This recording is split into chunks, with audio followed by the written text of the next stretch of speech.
Bonjour à toutes et à tous et bienvenue dans la Fabrique de l'information, le rendez-vous de France Culture consacré au décryptage du travail journalistique et à l'analyse des récits médiatiques. Cette semaine, nous nous intéressons à un métier, un genre, une profession qui d'un coup de crayon déclenche toutes les passions lorsque son dessin vise juste dans cet équilibre fragile aux frontières de la provocation.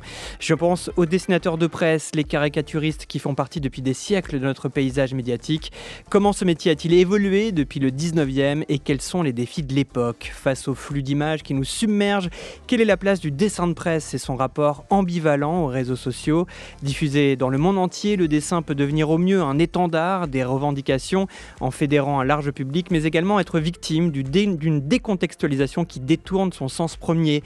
Nous reviendrons sur la période charnière des attentats de 2015 de Charlie Hebdo qui ont cristallisé empathie et division sur la liberté de la presse. Nous parlerons de la censure qui gagne du terrain outre-Atlantique où le métier est menacé avec le retour au pouvoir d'un Donald Trump tout-puissant. Et puis à l'heure où le festival de la BD d'Angoulême s'arrête, dans sa forme actuelle, nous ferons un bilan de santé du métier de dessinateur de presse, comment les médias emploient ou non les caricaturistes, quelle est la perception du métier chez les jeunes générations, peut-on parler d'une désaffection?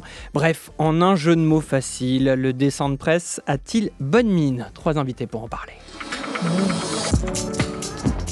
Et en studio avec nous, Corinne Ray, plus connue sous le nom de Coco. Bonjour Coco. Bonjour François. Vous êtes dessinatrice de presse pour Libération, toujours Charlie Hebdo et l'émission 28 minutes sur Arte. Et vous venez de publier aux éditions Les Arènes, signé Coco, soit un recueil de plus de 500 dessins d'actualité qui couvrent les 4 dernières années. Merci d'être avec nous. À vos côtés, Guillaume Douazy, bonjour. Bonjour. Vous êtes spécialiste de l'histoire du dessin de presse et de la caricature et auteur notamment de Dessin de presse et démocratie à retrouver aux éditions de l'Échelle du Temple. À distance, pour compléter ce beau plateau, un autre dessinateur de presse, Patrick Chapat, bonjour. Bonjour tout le monde. Vous travaillez pour la presse internationale en France, pour le Canard enchaîné et la Tribune Dimanche, mais aussi pour Le Temps en Suisse. Vous avez collaboré pendant 20 ans pour le New York Times avant que tout ne s'arrête. Vous en parlez dans votre dernier livre, Censure en Amérique, un dialogue avec Anne Telness, ancienne caricaturiste pour le Washington Post, victime d'un pouvoir qui n'accepte plus la critique. Nous restons à l'international avec, comme chaque semaine, une chronique de Courrier, notre partenaire qui veille, sélectionne et traduit le meilleur de la presse étrangère avec Daniel Bastard. Bonjour Daniel. Bonjour François, bonjour à tous. Le programme ? Nous allons partir en Turquie pour s'intéresser au combat du dernier journal satirique du pays. Vous avez le menu de l'épisode 15 de la Fabrique de l'information. Merci d'être de plus en plus nombreux à nous suivre en direct ou en podcast sur l'application Radio France. Et avec un peu de chance, vous pourrez peut-être voir un dessin du studio signé par Coco. Mais pour ça, il va falloir aller sur le site. C'est parti. Il a révolutionné la caricature. Il a été arrêté et emprisonné. Il a recommencé et bravé la censure. Honoré Daumier est le premier caricaturiste français à utiliser le dessin satirique au service de la liberté d'expression. Jospin, il est un peu triste, un peu serré du cul, voyez. Je pense que la liberté d'expression qui est mise à la disposition de tous en France n'est pas assez utilisée. Enfin, je ne connais pas beaucoup d'autres pays où on peut dire autant de choses. Léonard voit passer sur son mur la dernière caricature de Babu. L'adversaire du maire y est croqué sous les traits d'un cochon avec ce titre « Voulez-vous d'un report à la mairie ?» Il éclate de rire et il partage ça aussitôt sur les réseaux sociaux. Quand on est moqué, c'est jamais facile. Mais surtout, ce que je redoutais, c'était le dessin lui-même. C'est la représentation. Quand j'ai commencé à comprendre que Donald Trump était un danger pour ce pays, j'ai voulu créer une sorte de marque pour qu'à chaque fois que j'utilise son image, il soit tout de suite reconnaissable. Et ce qui ressortait le plus pour moi, c'était cette bouche qui hurlait en permanence. Au Washington Post, c'est le dessin qui ne passe pas. On y voit Jeff Bezos, fondateur d'Amazon et propriétaire du Post, faire une offrande à une statue représentant le futur président Donald Trump. Cette caricature est l'œuvre d'Anne Telness, dessinatrice de presse pour le quotidien américain depuis plus de 15 ans. Pour la première fois, écrit-elle sur son blog, son dessin a été refusé. Alors Coco, nous sommes dans la Fabrique de l'information qui explore les coulisses du métier. J'en profite pour saluer l'ensemble des écoles de journalisme qui nous écoutent et qui écoutent beaucoup cette émission, parfois pour nourrir leurs cours, mais pour bien définir votre métier. Est-ce qu'on vous considérez comme artiste, comme journaliste ou les deux à la fois ? Oui, dessinateur de presse, comme le nom l'indique, c'est du dessin et c'est lié à la presse, à l'actualité, à ce qu'on lit. Et puis bien sûr, on est journaliste, on a les cartes, on fait des reportages, on va rendre compte de procès. On est toujours dans la curiosité et le besoin de donner l'information, de vérifier les sources, et de donner au lecteur une actu fiable, qui c'est pas toujours le cas. Maintenant, on est confronté à pas mal d'actus qui viennent pas forcément de médias institutionnels. Les gens s'informent de manière diverse et variée et parfois il y a des dangers. Voilà, on reparlera justement de cette dérégulation du marché de l'information. En tout cas, un dessinateur de presse, par définition dans un journal, a la carte de presse et fait le même travail, du moins est assujetti aux mêmes obligations qu'un journaliste, à savoir donner une information vérifiée lorsque il s'amuse à parler du factuel avec cette liberté du dessin et on le fait avec bien. Esprit critique et envie de se marrer aussi. Bien sûr. Guillaume Doisy, quand est-ce que ça a émergé justement dans la presse française, le métier de dessinateur de presse, et comment il a évolué ?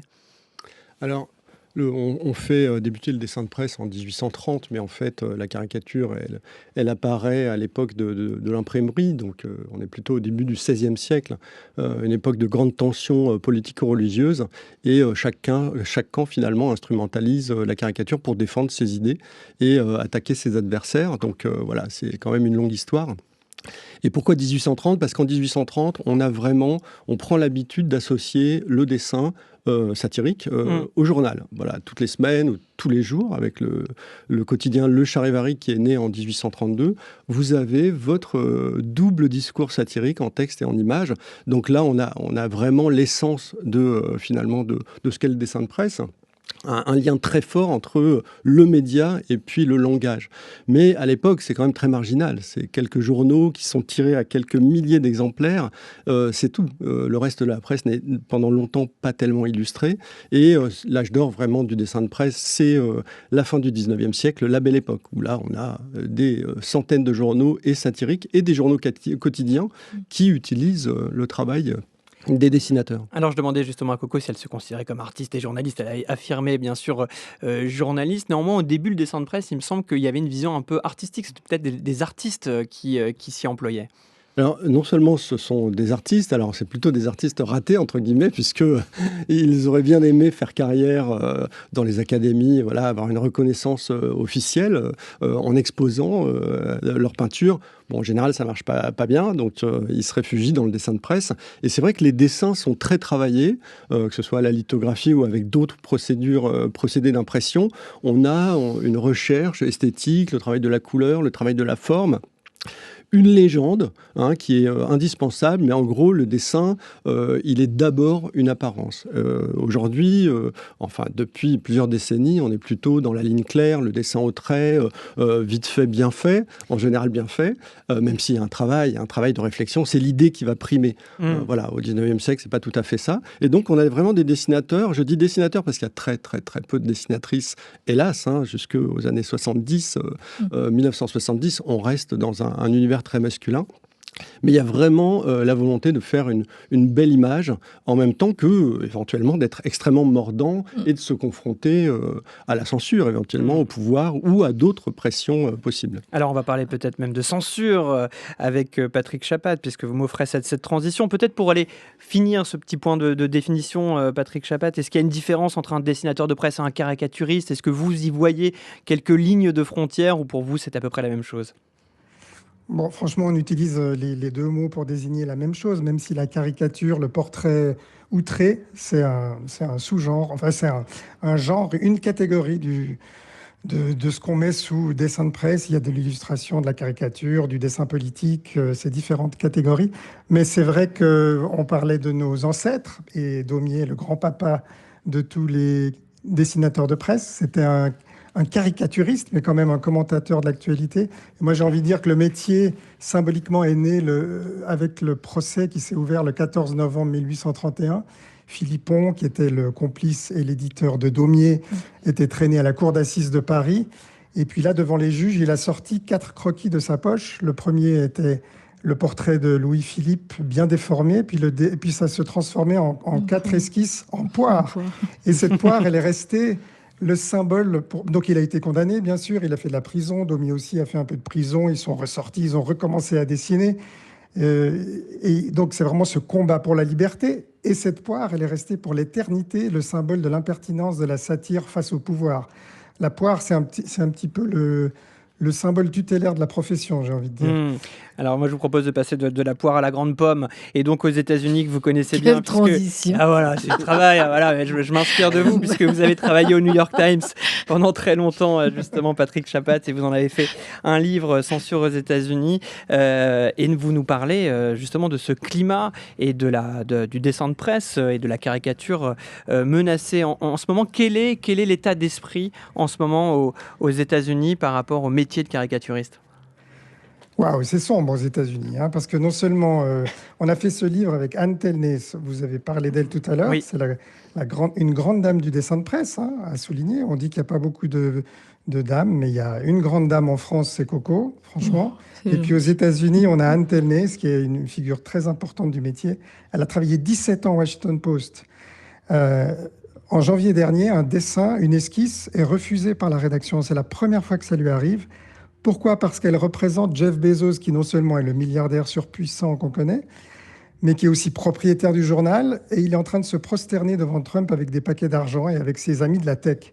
Ce qui, quand on y pense, n'est qu'une description de la réalité. Franchement, en janvier, ils ont tous défilé à Mar-a-Lago, ils ont tous offert de l'argent pour l'investiture. C'est un dessin informatif, quelque part. Évidemment, vous avez raison de le rédaction a rappeler, eu parce peur. qu'ils ont chacun donné $1 million, comme la coutume peut le permet, pour financer cette cérémonie d'investiture. Et donc c'est un élément factuel. Tous ces patrons de la Ils tech, étaient tous là. Ils étaient tous là, effectivement. Ils étaient tous là. Et donc, Anne, par sa démission, a fait un geste de principe retentissant, alors que le journal, qui est quand même le journal du Watergate, qui a un devoir par rapport à sa propre histoire et par rapport à la presse en général, le journal reniait ses principes. Anne Telnay, ça fait preuve de courage, alors que le journal avait peur. Et donc, pour parler des États-Unis, s'il y a un mot qui doit résumer le sentiment qu'on en a, j'en reviens, j'ai passé un mois et j'ai fait un reportage dessiné dans Le Temps sur ceux qui résistent, c'est la peur. Et c'est frappant de voir que la peur, on la retrouve dans les médias, dans les universités, dans le monde scientifique, dans la population. Il y a des gens aux États-Unis, j'ai gardé des amis, puisque, pour y avoir vécu plusieurs fois, qui disent qu'ils ne partagent plus mes dessins par prudence. Donc, quand la peur s'installe, la censure n'est même pas nécessaire. L'autocensure fait le boulot à sa place. Et en fait, le Washington Post s'est auto-censuré. Le Washington Post s'est auto-censuré. Coco, quel regard vous portez sur cette situation américaine vue d'ici, vue de France, lorsqu'on entend les propos forts de Patrick Chapat qui a vécu? Là, bien sûr, il y a cette affaire Telnay où je pense qu'elle a vraiment eu beaucoup de courage et de cran pour démissionner après ça. Ce qui m'a marqué là-dedans, et je l'ai lu dans le livre que Patrick Chapat a fait avec Anne, c'est qu'au début, la rédaction a dit « Mais non, on t'a pas censuré le dessin. Il y avait déjà un article plus ou moins qui disait la même chose. » Or, c'était pas vrai. Là encore, il y a une espèce de trouille, un truc non assumé, comme par exemple cette affaire qui a fait qu'il n'y a plus de dessins au New York Times en 2019, après la publication d'un dessin. Alors, quoi qu'on pense du dessin, peu importe, mais la rédaction... une caricature représentant Benjamin Netanyahu en chien tenu en laisse par Donald Trump. Oui, voilà. Donc, cette affaire-là, elle est aussi très parlante, je trouve, quand la rédaction du New York Times choisit de publier ce dessin, puis rétropédale ensuite devant le tollé sur les réseaux sociaux, c'est pas courageux. Et ensuite, tellement pas courageuse, dit on arrête le dessin de presse, c'est trop d'emmerde, trop de risques, on n'a pas envie de débattre. Enfin, c'est vraiment le pire qui puisse arriver dans une démocratie, quoi. Donc, voilà, moi je suis toujours consternée par ce type d'affaires, d'autant plus que nous, en France, on a une chance immense. On entendait tout à l'heure Charb qui en parlait. On a une liberté énorme en France. Il faut l'utiliser le plus possible. Mais oui, quand on a la chance de pouvoir le faire, faisons-le. Et puis pour le reste, il faudrait jamais pouvoir céder aux pressions des réseaux sociaux. Et quand on fait un dessin de presse, on l'assume et les rédactions doivent l'assumer avec nous quand elles le choisissent. Mais vous mettez ça sur la pression des réseaux sociaux, en partie? Non, là aussi, c'est les rédactions qui n'ont pas assumé. C'est presque un choix. Le choix de publier ce dessin et ensuite de rétropédaler, c'était presque comme un prétexte tout trouvé pour dire on arrête un truc qui nous emmerde. Enfin, pour le dire un peu clairement. C'était en 2019 et vous en avez directement souffert, Patrick Chapat. Oui, absolument. Pour préciser, donc moi j'étais collaborateur du journal, le New York Times. Pendant presque 20 ans, j'avais commencé au International Herald Tribune où je les avais convaincus d'ouvrir cet espace de liberté qu'est le dessin de presse. Il faut dire que chaque dessinateur, dessinatrice qui est viré ou qui part, c'est un espace de liberté qui se ferme. C'est comme ça qu'il faut le voir. Et donc on faisait du progrès dans ce journal, le New York Times, qui n'avait pas une grande tradition. Et c'est un dessin d'un collègue qui a été reproduit. C'était pas moi ce jour-là. C'est ironique parce que moi j'étais à New York pour recevoir un prix pour le New York Times. Mais la personne qui a choisi ce dessin, qui a choisi de le publier, a toujours son job au New York Times, étonnamment. Et c'est vrai que face aux pressions, le journal a fait quoi? Il s'est excusé une fois, 2 fois. Et ça, c'est jamais une bonne méthode. Non, oui. Il a essayé de faire du damage control, comme on dit. Puis finalement, il a pris l'option la plus radicale. Il a introduit le principe de précaution appliqué à l'humour. Donc là, il s'est dit, puisqu'on a un problème avec ce type de contenu, c'est plus simple. Finalement, la manière la plus simple de gérer le dessin de presse, c'est de ne pas en avoir du tout. Parce qu'évidemment, on va s'éviter les emmerdes, les réactions. Donc ça, c'est de la censure préventive que le New York Times a inventé. Et puis, 6 ans plus tard, le Washington Post introduit autre chose, c'est l'obéissance par avance. C'est-à-dire qu'on a obéi par anticipation à ce qui serait perçu comme les ordres venant d'en haut, soit du propriétaire, soit même de Donald Trump. Voilà, et on remarque que c'est donc 2 cas, et chacun des 2 cas renvoie à un mandat de Donald Trump, 2019 dans le premier cas, et 2025 dans le deuxième. Je ne sais pas si cette corrélation est pertinente, mais c'est important à préciser. Néanmoins, là j'en appelle à l'historien Guillaume Doisy, ce contexte qu'on vient d'entendre aux États-Unis, est-ce que c'est inédit dans l'histoire du dessin de presse qui est un regain de la censure? J'imagine que non, qu'est-ce que ça doit être une vieille histoire, censure, autocensure avec le dessin de presse. Néanmoins, est-ce que cette époque qu'on est en train de vivre vous rappelle une époque précédente? Quelles leçons on peut en tirer?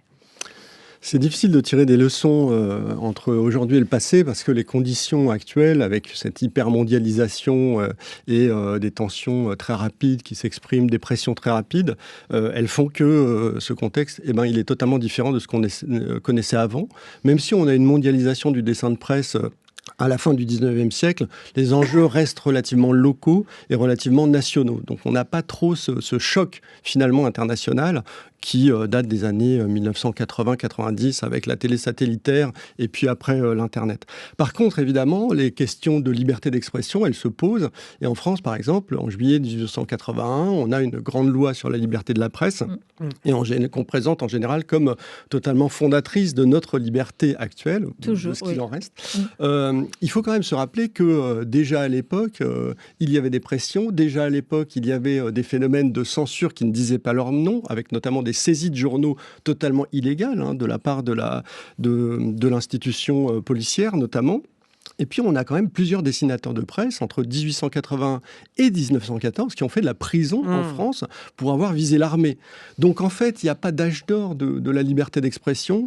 À toutes les époques, il y a un potentiel et il y a en fait une espèce de bras de fer entre ceux et celles qui veulent s'exprimer et puis partout des réactions, que ce soit dans la rue, parce qu'il y a aussi des réactions dans la rue, de l'action directe parfois contre des vendeurs de journaux, contre aussi des rédactions qui vont avoir leurs vitres brisées, et puis des discours. Quand vous regardez par exemple un journal catholique qui s'appelle L'Univers dans les années 1870, tous les 2 ou 3 jours, c'est un quotidien, il y a des articles pour dénoncer l'outrance des caricatures qui visent l'Église, mais non seulement en France, mais en Europe. Ils sont outrés par ce flot d'images.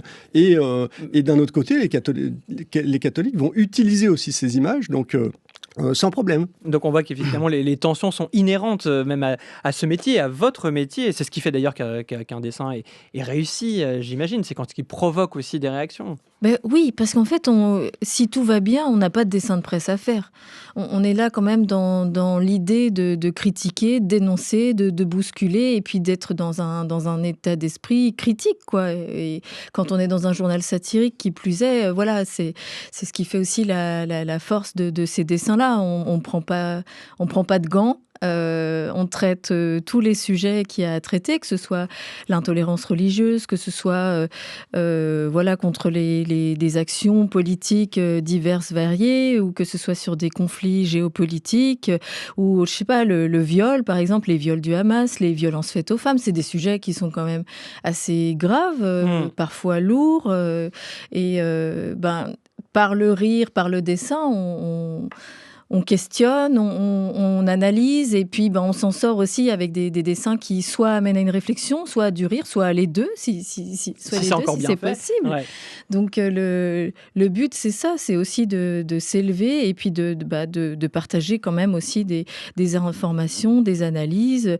C'est vrai que le dessin d'Anne Telnaes illustre vraiment une situation qui est réelle. Nous, on interprète le réel aussi. C'est un peu le propre du dessinateur, même quand il est en reportage. On l'interprète, on le dessine, on le donne à voir, et puis on essaye de comprendre aussi parfois, quand il y a des choses qui sont très compliquées, de synthétiser ça. Guillaume le disait tout à l'heure, en quelques traits, un dessin, une ligne, une idée. Alors parfois, je vais juste rajouter que parfois, on se fait chier aussi à faire des doubles pages et des dessins de procès. On est amené aussi à composer des pages dans des doubles, des colonnes, où là, ça demande pas mal d'idées et un travail plus précis. Mais c'est vrai que notre travail est vraiment riche, et à la fin, ça doit être toujours le rire et la réflexion qui l'emporte. Guillaume Doisy, justement, on parlait de dessins de procès, c'est une spécificité aussi, puisque les dessins de presse sont autorisés à l'inverse des photos, donc on voit que c'est un genre aussi en soi. Oui, alors je ne sais pas pourquoi aujourd'hui on s'interdit la photo. Je pense que ça ne changerait pas grand-chose, sauf qu'évidemment avec le dessin on exprime des choses qu'on n'exprime pas avec la photo. On peut insister sur certains aspects psychologiques, mais la photo aussi peut avoir des intentions. Oui, il y a des photographes à l'après, entre les audiences, il y a quand même des photos. Il y a quand même des photos, mais il n'en reste pas moins que le dessin de presse dans le procès est encore aujourd'hui quelque chose qui marque aussi la spécificité du genre. Ou dans la presse, c'est ce qu'on voit, et c'est à des rares moments justement où ce dessin est vraiment mis en valeur. Oui, alors bon, ça reste quand même très marginal par rapport au dessin éditorial. Moi, si vous me permettez, j'avais envie de revenir à Daumier, grand-papa selon Patrick Chapat, et pour discuter de la liberté d'expression, parce que c'est quand même pas un principe si général que ça.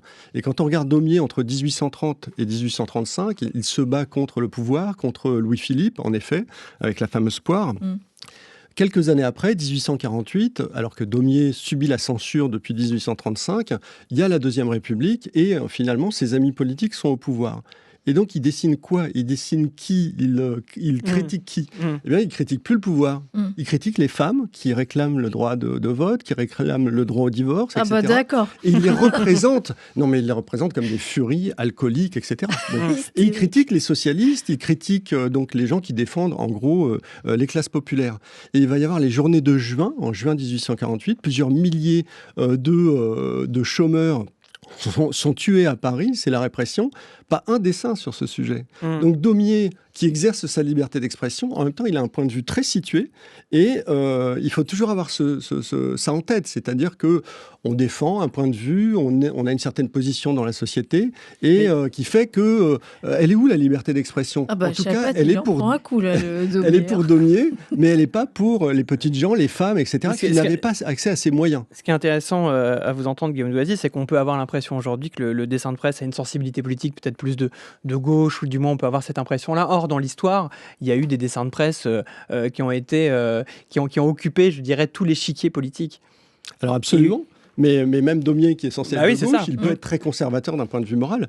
Mais aujourd'hui, en fait, il y a des dessinateurs d'extrême droite, mais ils sont en embuscade, ils ne peuvent pas trop s'exprimer du fait de la loi Guesso notamment, les lois contre le racisme, l'antisémitisme. Mais demain, pourquoi pas, hein, demain, on va peut-être connaître un renouveau du dessin de presse en France et peut-être ailleurs, parce que ces lois, pourquoi pas, elles seraient supprimées, elles sauteraient. Et alors, depuis quelques années, depuis un certain nombre d'années où le RN cherche quand même à se normaliser, ils n'ont pas du tout recours à ces dessins, mais historiquement, l'extrême droite a beaucoup utilisé la caricature. Je parlais des catholiques tout à l'heure. L'affaire Dreyfus, de très grands noms du dessin de presse, Forain et Carandache, étaient antisémites, anti-dreyfusards. Et voilà, ils avaient une reconnaissance, même institutionnelle, qui était très grande. Patrick Chapat, vous souhaitiez réagir ? Oui, sur plusieurs choses. La face sombre de Daumier que vous citez n'enlève rien au combat fondamental, en l'occurrence qui impliquait Philippon dans ce fameux procès. Ils ont vraiment dessiné les contours de la liberté du dessin. Et il y a eu cet aller-retour pendant tout le 19e siècle entre la censure préalable des dessins supprimés puis rétablis 1822, 1830, 35, 48, 52, bref, jusqu'en 1881. Et puis ensuite, Daumier a en effet évolué vers du dessin de société, où on voit énormément de dessins qui critiquent les bourgeois qui sont ces mêmes lecteurs. Enfin, il y a vraiment un regard sur toute la société et sur la France elle-même profondément qui est pas seulement celui que vous dites. Je pense qu'il était vraiment un redoutable caricaturiste de toute son époque. Mais j'ai envie de revenir au tableau que vous dressiez de la liberté d'expression, de sa relativité, parce que ce qui se passe aux États-Unis, pour faire la boucle, c'est pas très original. C'est malheureusement, je suis membre de ce réseau Cartooning for Peace qui réunit beaucoup de dessinateurs dans le monde. Je suis aussi président d'une fondation Freedom Cartoonist à Genève et qui reconnaît tous les 2 ans avec un prix international des dessinateurs dans le monde entier pour leur courage. Et nos lauréats, par exemple, ont inclus un dessinateur de Hongrie, Gábor Papai, il y a 4 ans. Et Gábor Papai, il nous avertit, donc lui, dans la Hongrie de Viktor Orban, qui est soi-disant toujours une démocratie, lui, il travaille pour un des derniers journaux d'opposition, il est traité de cafard à la télévision publique et il est en procès. Et c'est comme ça que ça se passe dans les pays qui dérivent vers l'autocratie. On ne parle même pas des autocraties pures, il n'y a pas de dessinateur de presse en Chine, ça n'existe pas, c'est pas possible. Mais dans des pays qui sont illibéraux, c'est pas Viktor Orban qui va prendre son téléphone et qui va demander qu'on censure. Ça se passe toujours de manière indirecte, comme je le disais avant, par l'anticipation des gens qui sont au service du pouvoir, par la peur.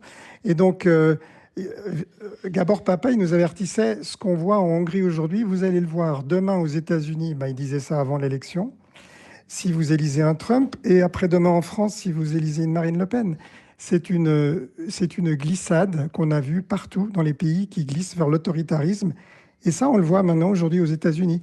Il ne s'agit pas que du dessin de presse. On a vu les humoristes de télévision avec l'émission de Stephen Colbert qui va être supprimée. Les différentes late shows, effectivement, où on voit que la liberté est totalement brimée. Mais j'aimerais juste, parce c'est très intéressant, ces allers-retours dans l'histoire et dans les voyages, la spécificité quand même de notre temps depuis, on va dire, une vingtaine d'années, et c'est monté en puissance, et les réseaux sociaux que vous avez évoqués, les uns et les autres, qui procurent ou qui provoquent une forme de décontextualisation, et ça change sans doute tout. C'est-à-dire que lorsqu'un dessin est installé dans un contexte d'énonciation qui est un journal, et que celui-ci s'en vient être projeté sur un réseau social sans mise en contexte, et surtout à la face du monde, ça change complètement le rapport de la perception. D'ailleurs, vous le dites, Guillaume Doisy, la caricature utilise un langage qui n'est pas capable d'empathie. Dès qu'il passe à la représentation graphique, les ambiguïtés surgissent. C'est-à-dire que l'empathie est difficile, surtout lorsqu'on ne sait pas exactement à qui on s'adresse, puisqu'on sort du cadre et du pacte que l'on peut avoir avec les lecteurs.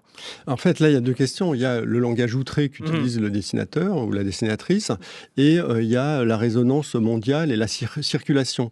Moi, j'ai tendance à considérer que c'est pas la circulation internationale qui provoque les frictions, les crises autour de la caricature. Quand on regarde 2005-2006, l'affaire des caricatures de Mahomet, il s'est quand même passé 5 mois plein entre la publication du Jyllands-Posten au Danemark et les réactions internationales d'un certain nombre de pays où la réaction était extrêmement instrumentalisée, préparée, coordonnée, donc 5 mois. Or, pendant ces 5 mois, ces dessins étaient pour certains sur les réseaux sociaux. J'en profite pour dire qu'en 2005, c'est l'arrivée tout juste de Facebook. C'est-à-dire que 2005, c'est Facebook, Instagram n'existe pas, Twitter non plus, ça arrive en 2007. C'est-à-dire que 2005, on est au berceau vraiment de l'arrivée des réseaux sociaux. Ok, mais souvent, rétrospectivement, on dit c'est à cause d'Internet qu'il y a eu la crise de 2005. Moi, je ne pense pas. Internet a pu servir par moment pour alimenter la contestation, mais finalement, c'est resté très maîtrisé. C'est passé par les médias plutôt traditionnels et surtout par les canaux officiels, notamment dans les pays où la liberté elle est restreinte. Mais quand on a vu dans les années qui ont suivi des réactions et des tensions autour de dessins, par exemple un dessin de Cabu qui a fait polémique au Japon, les réactions, en fait, elles ont été le produit de discours sur les dessins qui sont parus dans la presse traditionnelle. Vous nuancez, en fait, l'impact des réseaux sociaux. Oui, parce qu'il y a la langue. Comment accéder à un dessin français quand on est japonais ? La langue fait qu'il y a des barrières. Il y a plein de barrières culturelles. Et en fait, les tensions autour de la caricature, c'est principalement des instrumentalisations intéressées, politisé de discours sur la caricature de l'autre, sur la caricature produite dans un autre pays, et souvent il y a du nationalisme derrière. Charlie Hebdo avait publié des dessins sur un tremblement de terre en Italie, des dessins assez drôles, mais en fait l'émotion du drame en Italie a été utilisée et amplifiée par justement les politiciens locaux qui ont dit mais regardez en France, ces salopards de Charlie, alors que nous on pleure nos morts, regardez ce qu'ils font. Donc on voit bien l'instrumentalisation. Et c'était caché le fait justement que les maisons d'Amatrice étaient construites sur des terrains sableux et que l'Italie est sur des plaques tectoniques et que ça déplaçait le problème vers les dessins. C'est tout à fait juste ce que vous dites, Guillaume Doisy. Alors justement sur les réseaux sociaux, on voit que Guillaume Doisy nuance leur impact, et puis parfois cet impact peut être positif. C'est le cas avec l'un de vos dessins qui est dans ce livre signé Coco, celui du drapeau américain que vous détournez, où les lignes rouges deviennent des lignes de sang pour dénoncer le droit à l'avortement qui est remis en question aux États-Unis. Ce dessin, il a fait le tour du monde, il est allé jusqu'aux États-Unis et la population s'en est emparée. C'est sans doute grâce à ces réseaux qui ont amplifié finalement l'exposition de votre dessin. Oui, c'est vrai. Mais moi, je ne suis pas du tout une anti-réseaux sociaux. Bien sûr, il y a des choses à redire. Il y a des dérives, il y a des menaces, il y a des tas de trucs nazes qui se passent sur les réseaux sociaux. Mais à la base, c'est quand même un outil de communication, de diffusion, d'échange, de partage qui est dans le monde entier. Ça se fait en 2 secondes. C'est quand même assez prodigieux. Et c'est vrai que pour parler de ce dessin, c'est un dessin déjà qui est muet. Donc c'est vrai qu'il peut traverser les frontières hors traduction de texte. J'ai fait quelque chose que je fais rarement et qu'on n'aime pas trop en général à Charlie, c'est de faire du dessin symbolique. Quand il y a eu cette décision de la Cour suprême de revenir sur ce droit à l'avortement dans plusieurs États, déjà en tant que femme, ça m'a touchée. Ça touche aussi des dessinateurs, mais voilà, moi, c'est un sujet qui me tient à cœur. Et voilà, j'ai repris le symbole du cintre c'est le symbole de l'avortement illégal et dangereux pour la santé des femmes. Donc là, le cintre remplace les étoiles qui sont normalement présentes sur le drapeau américain et qui sont censées pointer les différents États des États-Unis. Et les femmes rampent. Quand on pratique une IVG déjà dans de bonnes conditions, on perd beaucoup de sang. En fait, le corps humain est tel que on perd beaucoup de sang. Et là, j'imaginais ce que ça allait pouvoir devenir cette souffrance de femme. Donc c'est vrai que ça a résonné particulièrement jusqu'aux États-Unis où des femmes l'ont brandi dans des manifs et ça fait plaisir parce que généralement quand on entend parler de dessins de presse qui font parler, qui dépassent les frontières, c'est plutôt dans des mauvaises interprétations, ce qu'on appelle des shitstorms, ce qu'on appelle des menaces. Et voilà, quand il y a des choses comme ça qui se passent de positives, ça a été le cas aussi sur des dessins qu'on a pu faire après la mort de Mahsa Amini en Iran. Il y a des mouvements comme ça où pour défendre une liberté, notamment, là, les gens peuvent s'emparer des dessins qui en sont de symboles, tout simplement. Voilà, comment votre dessin de drapeau est devenu un étendard repris de la contestation contre ce droit à l'avortement menacé. France Culture. Pour faire une caricature, il faut faire tout de suite ce qu'il y a de plus grand chez la personne. La fabrique de l'information. C'est Dorothée dans 20 ans quand elle aura trop mangé de gâteau. François Saltiel. Voilà, ça fait rire Coucou, cette image de Dorothée, Ouais. ce voyage dans le temps. Et oui, on voyage dans le temps depuis ce début de cette émission qui est consacrée aux dessinateurs de presse avec un historien dont c'est le métier de voyager entre les siècles, Guillaume Doisy, avec un voyage vers la Suisse et notamment Patrick Chapat qui est avec nous en compagnie de Coco et de Daniel Bastard qui est chroniqueur à Courrier International, Courrier qui fait une part belle aussi aux dessinateurs de presse et aux dessins de presse. Vous les reprenez dans les différentes publications que vous voyez, que vous traduisez bien sûr de manière hebdomadaire. Et aujourd'hui, Daniel, vous allez nous parler d'un cas concret en nous emmenant, là encore, on va voyager en Turquie pour prolonger notre thématique du jour. Oui, nous sommes le 30 juin dernier, avenue Istiklal à Istanbul. 10 ans après la tuerie de Charlie Hebdo, à un peu plus de 2000 km de Paris, on réclame la mort de dessinateurs et de journalistes pour, je vous le donne en mille, avoir prétendument représenté le prophète Mahomet. L'histoire bégait de façon décidément bien triste. Et cette fois, c'est la rédaction du magazine satirique turc Leman qui a été visée par une foule d'excités, laquelle s'est réunie devant les locaux du magazine en appelant au meurtre au nom d'une improbable charia pour le moins expéditive. La cause de cette colère d'opérette, un dessin a priori parfaitement inoffensif dans la lignée des appels à la paix au Proche-Orient. Signé Doğan Perlevan, il montre une ville en proie aux flammes et aux bombardements, au-dessus de laquelle on trouve deux personnages qui se serrent la main. « Salam alaikum, je m'appelle Mohamed », dit l'un. « Aleichem shalom, moi c'est Moïse », répond l'autre. Voilà, ça ne va pas plus loin. Et pourtant, il n'en fallait pas plus pour hérisser la presse islamiste de Turquie. Ils insultent notre saint prophète, c'est ainsi indigné le quotidien Sabah, soutien affiché du gouvernement. Lequel quotidien n'a du reste pas eu grand-chose à faire pour ajouter de l'huile sur le feu. Il lui a suffi de citer le ministre turc de la Justice. Aucune liberté ne peut permettre que l'on se moque des valeurs sacrées d'une croyance. Alors, il a fallu expliquer le dessin, ce qui n'est jamais très bon signe. Alors, comment le journal a-t-il répondu à ces appels au meurtre ? Eh bien, Leman a eu beau publier un communiqué expliquant qu'il entendait simplement souligner l'horreur de la guerre en cours dans la bande de Gaza, qu'il n'y a pas de référence au prophète Mahomet, que 200 millions de musulmans portent le nom de Mohammed dans le monde, que le Mohammed dont il est question dans ce dessin est représenté comme une victime des bombardements israéliens. Rien n'y a fait. Les mouvements rigoristes se sont fait un plaisir de surfer sur cette question de la représentation du prophète de l'islam qu'ils voudraient interdire. Mais le plus alarmant, c'est que l'auteur du dessin, ainsi que 5 membres de l'équipe de Leman, ont été jetés en prison pour cette affaire. Le ministre de l'Intérieur turc a même relayé une vidéo de la police où on voit le rédacteur en chef de la revue plaqué au sol comme le pire des terroristes et traîné pieds nus dans la rue. Le motif officiel, incitation à la haine, ce qui est tout de même un sacré exploit pour un dessin qui appelait précisément à la paix. Il a fallu attendre 2 mois pour que les 5 journalistes soient libérés. Quant à Doğan Perlevan, qui a signé le dessin, il n'a été remis en liberté que le 17 novembre, soit 5 mois de cachot, et tous devront passer devant le juge on ne sait quand. Tout cela pour 2 bonhommes qui se serrent la main.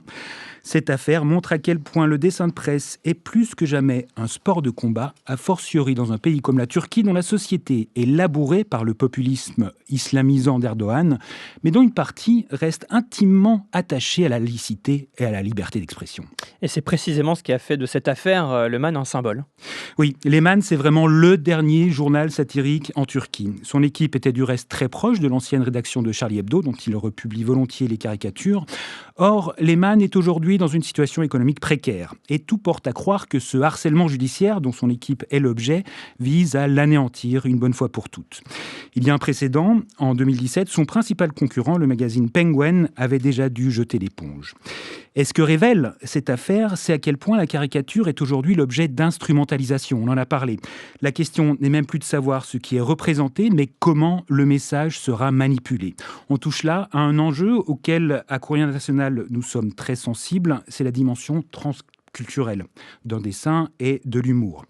La quasi-totalité des couvertures du journal sont des dessins, certains franchement humoristiques, d'autres plus graphiques, mais il y a toujours un équilibre ténu à trouver entre, d'une part, la dimension grinçante, percutante, dérangeante que doit avoir le dessin, et d'autre part, la nécessaire prise en compte du fait que ce dessin pourra être repris sur les réseaux, réinterprété, instrumentalisé par n'importe qui.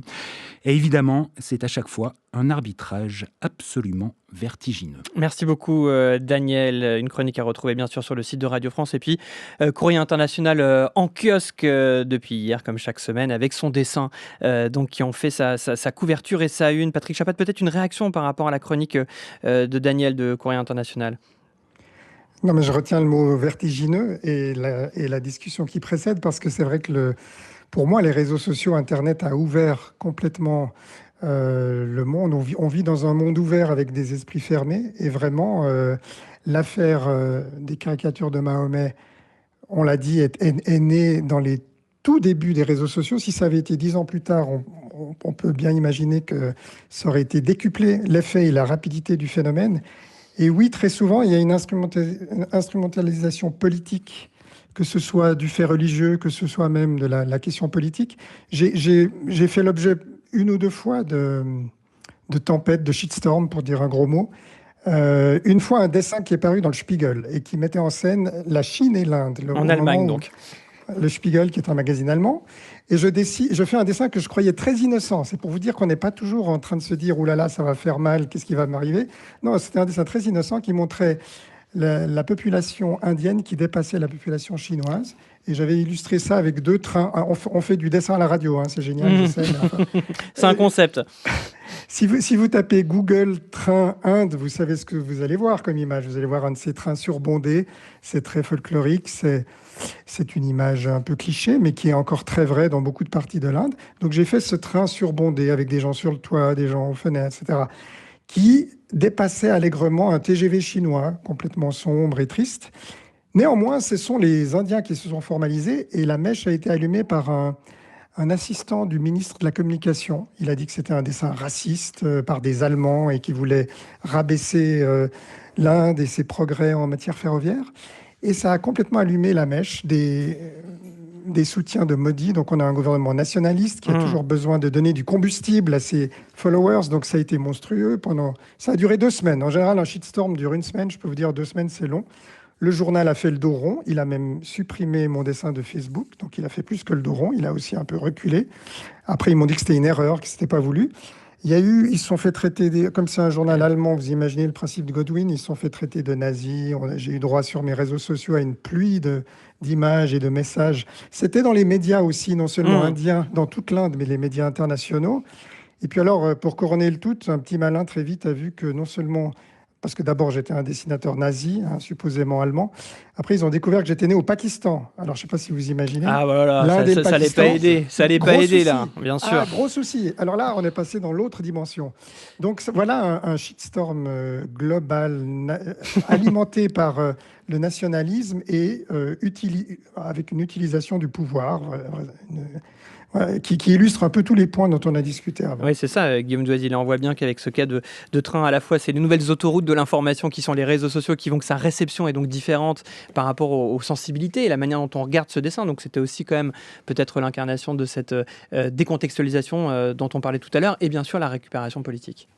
Oui, je crois que c'est quand même d'abord la récupération politique, parce qu'une fois de plus, si les dirigeants n'avaient pas évoqué ce dessin, les foules sur leurs réseaux sociaux n'en auraient jamais entendu parler. Donc on a bien quand même cette difficulté de l'accès aux dessins des autres, à ce web mondial dans lequel, qui produit chaque jour des millions d'images. Donc c'est quand même très compliqué. Coco, quand vous faites un dessin, est-ce que j'imagine qu'il faut ne pas penser totalement à sa réception? Quel est le niveau que l'on prend entre à la fois, j'imagine, cette liberté de ne pas trop y penser pour pouvoir garder avec le trait souple et s'autoriser des choses, et en même temps peut-être d'avoir conscience qu'il peut heurter, choquer à d'autres endroits et qu'à un moment donné il va nous échapper? Non, c'est vrai que je ne pense pas du tout à la réception, non, pas tellement en fait. Je ne pense pas aux gens qui se diront peut-être offensés ou quoi. C'est vrai que le faire, j'ai l'impression que ça tuerait toute possibilité que j'ai de m'exprimer tant chaque personne a son degré de sensibilité à tout. Moi, mon but, c'est de critiquer des idées, c'est d'essayer de me marrer Et c'est vrai que non, j'essaye de ne pas y penser. Et je vous dis ça quand même parce que, mais quand ça arrive, quand il y a vraiment beaucoup de réactions, on est un peu comme... c'est très chronophage ces machins-là. C'est un peu piégeux sur les réseaux sociaux de voir les réactions qui se font. On se sent un peu obligé de sentir un peu le pouls, on va dire, de tout ça, voir un peu comment c'est réceptionné. Et souvent, ça peut être instrumentalisé. Parfois, les gens comprennent n'importe comment. Parfois, les gens veulent lire que ce qu'ils ont envie de lire. Ça peut être vraiment très variable, en fait. Non, j'essaye de pas penser à ça parce que c'est un espèce de vortex qui nuit à ma création. Ouais. Guillaume Doisy, est-ce qu'on peut parler peut-être d'une désaffection? Je l'avais cité dans le chapeau de cette émission par rapport au métier. On voit qu'il y a de moins en moins de caricaturistes qui sont employés en CDI, vraiment de manière structurelle au sein des journaux. Quel regard, quelles données on a même de la vision des jeunes générations par rapport à ce genre-là? Alors, on parlait des États-Unis tout à l'heure. Depuis quand même une quarantaine d'années, il y a de moins en moins de dessinateurs embauchés, salariés, et de plus en plus le recours à ce qu'on appelle des syndicates, donc des dessins qui sont publiés en gros sur un site tous les jours, et le journal va faire son marché, va prendre celui qui va le plus correspondre à sa ligne éditoriale, à ses frilosités, etc. Donc ça, c'est un processus de transformation du métier qui est quand même sur le temps long. Maintenant, sur la question de la réception, on est aussi face à une désaffection sur le temps long. Pour la France, on a l'âge d'or de la Belle Époque. Et depuis, plutôt des reculs, beaucoup moins de journaux satiriques type Charlie Hebdo, même des périodes pendant lesquelles il n'y a plus de journaux satiriques. Et puis, la presse papier, qui est vraiment le support naturel du dessin de presse reculant, on a ce retrait. Mais ce qu'on s'aperçoit aujourd'hui, c'est qu'il y a un recul culturel qui est un manque d'appétit, mais aussi une contestation. Voilà. Quand on fait des enquêtes, on voit que les jeunes générations seraient finalement en désaccord, en décalage avec ce moyen d'expression. Moi, je mets ça sur le compte d'une certaine langue spécifique du dessin de presse, le fait d'utiliser des métaphores, le fait d'utiliser de l'exagération et des stéréotypes. Et quand vous essayez de faire un dessin qui va être compris extrêmement rapidement, vous êtes obligé d'en passer par les stéréotypes. Et aujourd'hui, on est dans la caricature, effectivement, pour essayer de faire comprendre très vite telle ou telle population ou genre. C'est toute la difficulté, j'imagine, et comme vous le dites, si pour être compris tout de suite, on va forcément dans une sorte de cliché, de stéréotype. Absolument. Je dirais ça des codes, moi, des codes graphiques. Mais qui peut être considéré comme des clichés, des stéréotypes. Ouais, après, stéréotypes, non, parfois c'est un peu faux. Avant, par exemple, on dessinait les riches gros, un cigare, tout ça, ce qui n'est plus du tout le cas. Les riches, maintenant, ils sont plutôt minces, ils mangent bien. Il n'y a pas du tout c'est plus les mêmes représentations. Donc, parfois, non, on n'est pas forcément dans le stéréotype. Ça dépend comment on mentionne, ça dépend comment on fait fonctionner ça avec le texte. On peut trouver des trucs qui ne sont pas forcément dans le cliché graphique.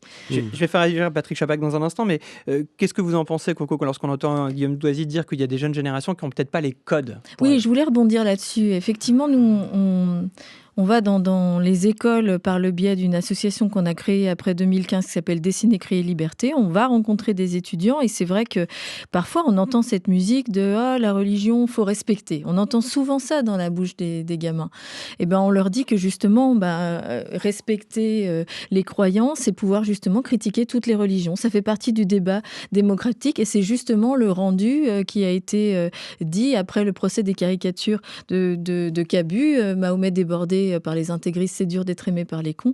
Ça faisait partie du jugement et ça vaut toujours pour aujourd'hui. Quand on leur dit qu'on critique des idées et quand on leur montre des dessins, quand on leur montre comment on fait un dessin, comment on réfléchit à partir d'une revue de presse, comment on les fait se caricaturer déjà entre eux, comment ensuite ils dessinent des politiques, ils arrivent beaucoup plus facilement à comprendre les dessous de ce métier-là. Mais ça demande tout ce travail-là, justement. Bien sûr, ça demande ça, mais il n'y a pas que nous aussi, les professeurs. On ne peut pas ne pas penser à Samuel Paty qui faisait ce boulot-là, à la fois d'historien. Il parlait justement, comme Guillaume le fait, du début du dessin de presse, notamment à la Révolution, où il y a quand même une période qui est vraiment faste, jusqu'à aujourd'hui, Charlie, Le Canard, d'autres titres, et il allait graduellement montrer ce que c'est la caricature, et beaucoup de profs le font en France. Ça fait partie de notre histoire et d'une culture qui est vraiment française.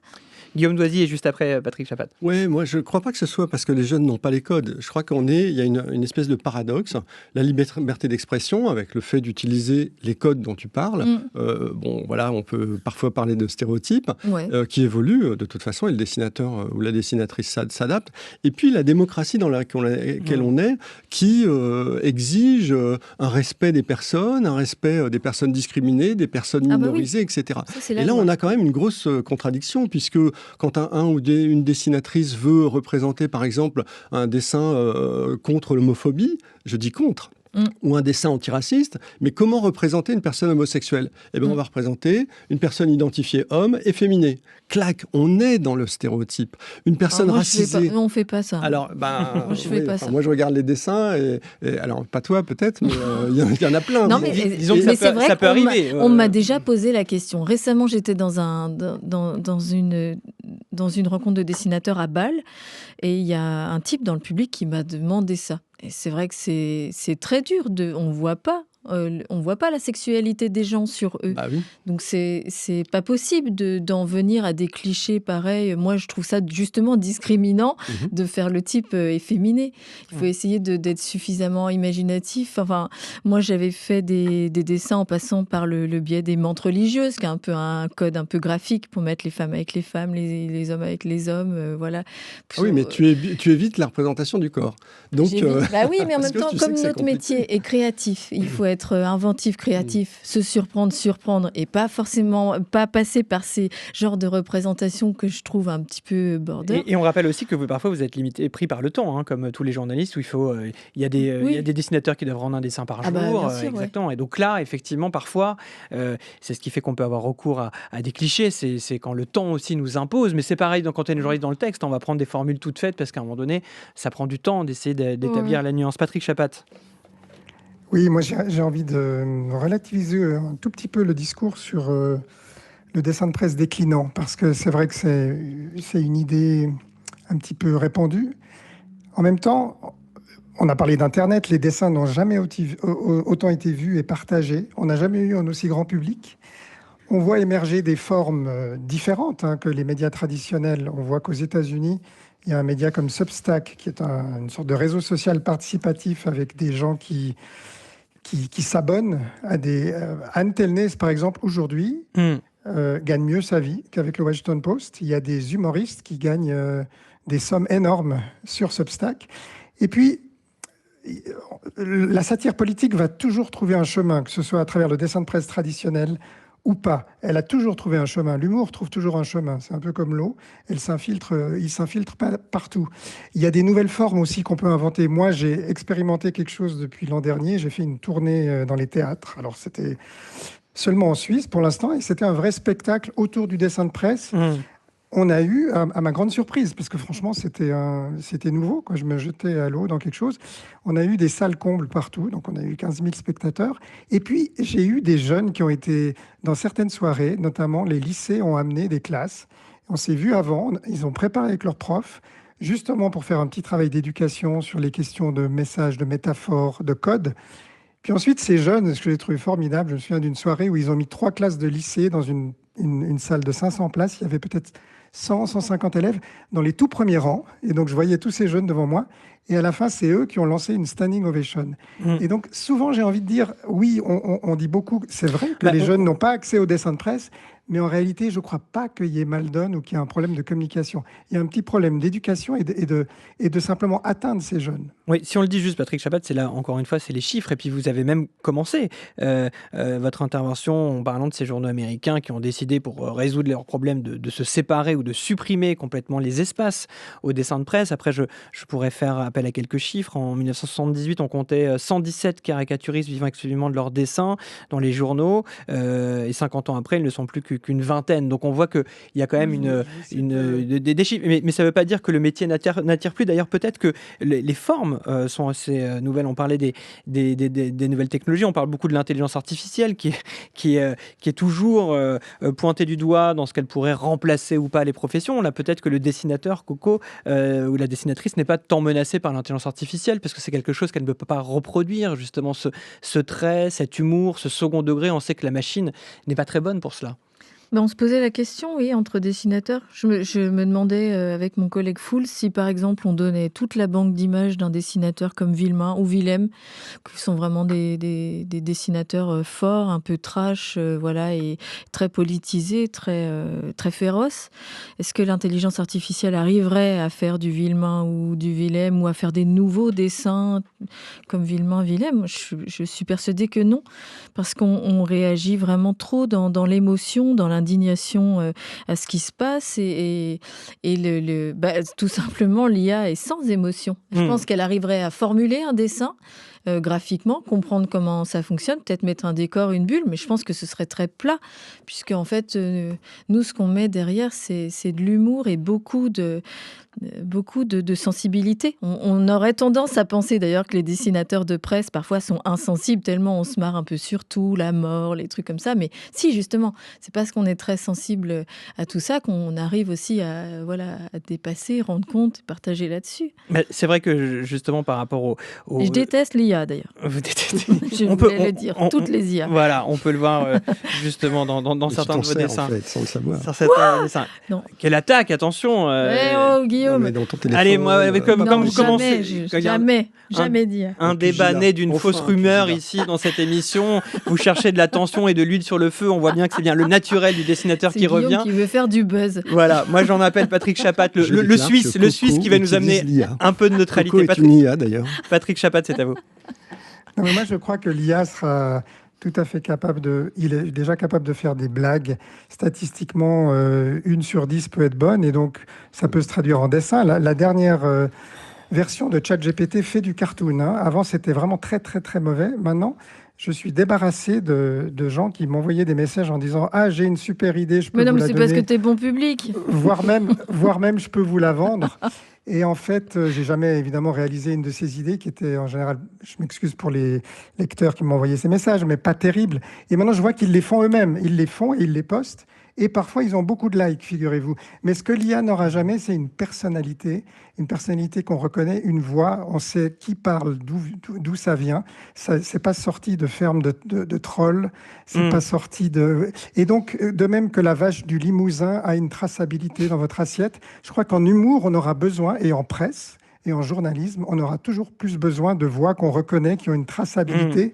Il y a l'honnêteté de savoir... qui parle et de quel point de vue on parle. Et c'est vrai pour les dessinateurs de presse. J'apprécie votre comparaison, Patrick Chapat, avec cette vache du Limousin, pour justement pointer cette traçabilité, cette singularité. Quand on voit justement les nouvelles formes ou images, enfin nouvelles, on s'entend relativement à l'histoire que l'on est en train de parcourir, les mêmes peut-être peuvent jouer un peu ce rôle d'objet de caricature. Alors, à la différence de ce que vient de dire Patrick Chapat, il n'y a pas de traçabilité, c'est-à-dire qu'on ne sait pas vraiment par qui ils sont signés, mais est-ce que ça peut être une forme qui, par certains aspects, peut être similaire à la caricature?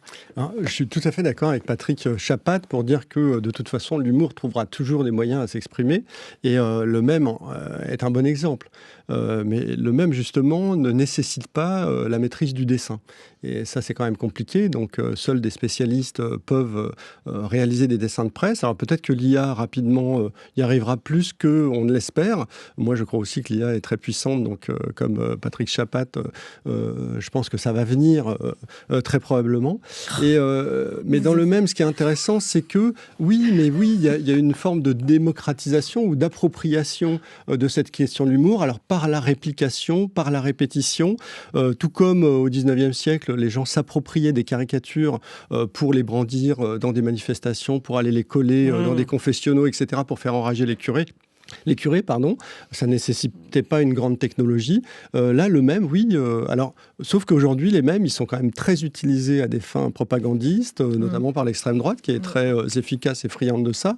Mais en fait, si on regarde bien, le dessin de presse a toujours été aussi instrumentalisé par les pouvoirs, par les partis, plus ou moins, à certaines époques. Pendant la Première Guerre mondiale, il y a eu un dessinateur, Ray Makers, qui était totalement inconnu avant et qui a été le chouchou des Alliés. Il a été publié dans des dizaines de langues différentes sur ces dessins de presse, c'est des dessins satiriques. Il était présenté comme neutre et pourtant, il a été mondialisé. Et Roosevelt a dit que c'était la personnalité civile la plus influente de la Première Guerre mondiale. Donc voilà, les instrumentalisations, ça date pas d'hier. Allez, je vais donner le dernier mot, le mot de la fin, ça sera un mot d'espoir, et ce mot sera signé Coco, comme le titre de son livre. Pour l'avenir de dessin de presse, Coco. Elle est en train de dessiner, hein. C'est pour ça elle avait la tête ailleurs, Coco, parce qu'elle nous fait son fameux dessin. Alors dites-nous le dessin, ce qu'il représente, Coco, pour finir. Ah bah non, moi j'aime pas parce que ça se raconte pas trop un dessin, vous en rirez peut-être entre vous, mais je voulais...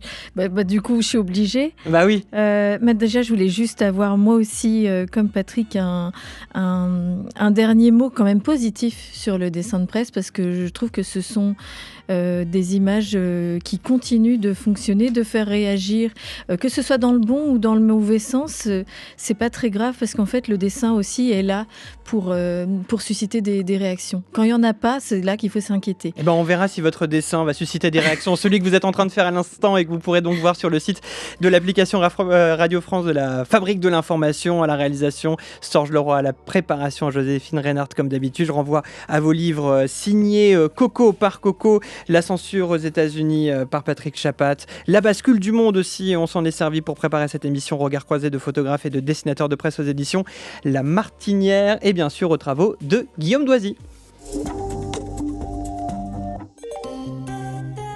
La dictée s'invite en gare de Versailles Chantier. France Culture et SNCF Gare et Connexion proposent 5 dictées lues par Rachid Santaki autour du thème de l'enchantement, en clin d'œil au festival Versailles au son des orgues et à l'exposition L'univers des figurines. Amoureux des mots, étudiants, passants ou voyageurs en transit, parviendrez-vous à réaliser un sans faute ? Rendez-vous mercredi 17 décembre de 10h à 15h30 dans le hall 1 de la gare de Versailles Chantier. Plus d'infos, franceculture.fr.